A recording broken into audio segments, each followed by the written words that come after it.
everyone. This is a companion video to my most recent tutorial, originally created for Autodesk 3ds Max software. I will attempt to translate all of the techniques and strategies used in the 3ds Max workflow over to the Blender platform. Before we begin, I should point out that I do have several add-ons enabled for this tutorial, such as the dynamic spacebar and pie menus. These are not necessary to follow along. However, I should also point out that I'm using Blender 2.78c with the Add Mesh Extra Objects add-on enabled. You will need to engage the Extra Objects add-on in the Preferences dialog of Blender to follow along with the process. Alright, let's begin with an empty scene here in Blender. We can start by going to Add Mesh, Math Function, Regular Solids. Alright.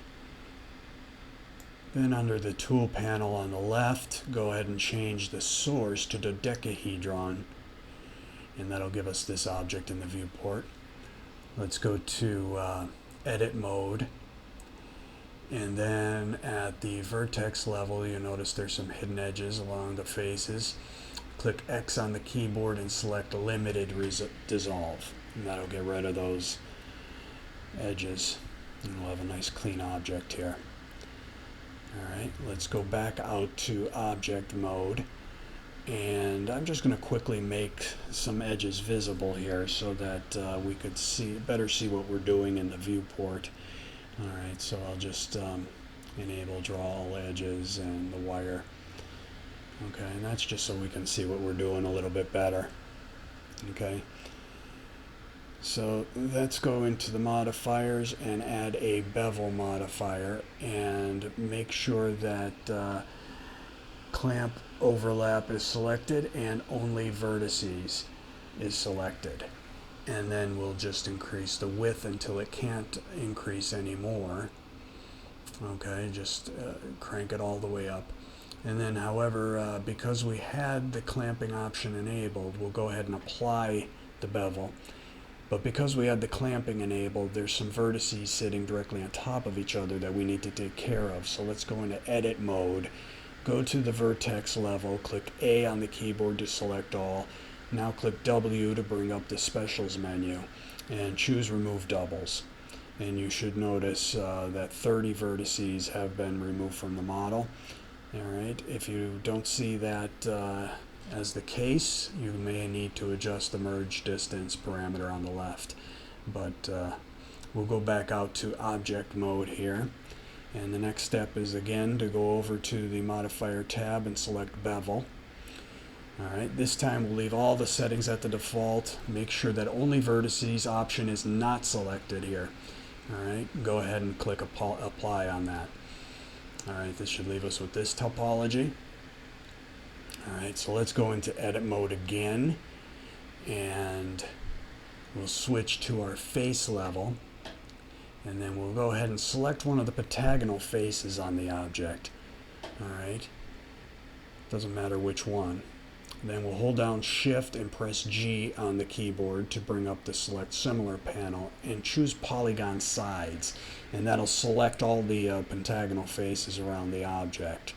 Alright, now with those selected, under the Add in the Tools panel, we'll click Subdivide and leave the cuts at 1, and at first glance it'll appear like nothing happened, but if we switch to Vertex Mode, you'll notice that we have some new vertices that were added to the edges of each pentagonal border. Alright, so we need to connect these. Alright, so just start selecting all of these new vertices on one of the pentagon edges. Alright, and then Shift G and we'll select by amount of connecting edges. Alright, and that'll grab them all. Alright, now we'll hit Control F on the keyboard and choose Connect Vertices from the menu option. Alright, and that'll give us this new set of pentagonal edges inside the original faces like this. Alright, so now let's go to Edge Level. and we'll go ahead and click A to select all the edges. And now we'll hit Control B to engage the bevel tool and just drag out a bevel slightly, and then left click to disengage the interactive tool. And on the left hand side we'll change the amount type to %, and then scroll down and check vertex only and clamp overlap options. Now we can adjust the amount manually here, alright, until it has no more effect on the object. Alright, so at this point we have overlapping vertices again, so we need to take care of that. Select all the vertices and then click W for specials, and once again we'll remove doubles at this point. This time there should have been 360 vertices removed, and that's cleaned up our topology. Switch over to edge level, and looking at the pattern we have now on the model, you can make out this floral star-like shape in the edges. And we want to begin selecting those edges that make up that star-like shape. And I'm just holding Control here to help speed up the process, and just going around the object and isolating one of those star-like edge patterns. Okay, very simple, but just be careful that you don't accidentally select any ancillary edges by mistake here. Okay, so just go around and outline one of these star-like shapes. Okay. Alright, we're almost done here.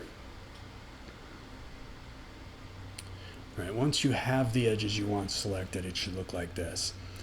Alright, now we'll Shift G for select similar again, and this time we'll choose face angles, and that should grab all the similar edges you just selected around the entire object. From here we'll hold down Control on the keyboard and press B for the bevel tool again. Just pull out some of the beveled edges with the interactive rubber band tool, then left click so we can enter some parameters manually.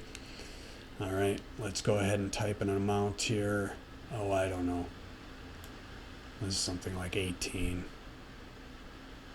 Alright, and it's up to you how thick you want to make it. Let's also add an additional segment for more control over the rounding process.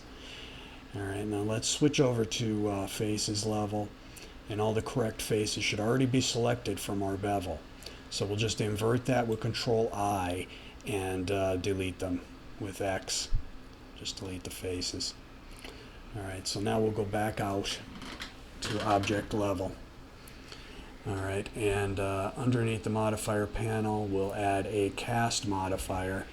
Make sure the cast type is sphere, and let's change the factor to 1.0 to give the surface a nice round look, and then just click apply. Alright, let's go ahead and add a Solidify modifier and a Subdivision surface modifier to the object in that order. Alright, with these modifiers in place, we can go ahead to the Solidify modifier and begin to change the thickness of the object to suit our tastes. You'll want to increase subdivisions to at least 3 to get a nice smooth finish on the object. Alright, and I'm just going to remove some of the visible wires here. And then just play around with the inner and outer crease parameters. Alright, and just play around with the sliders until you get something that you like here. Alright, it might be also a good idea to enable some smooth shading option as well for this. Okay.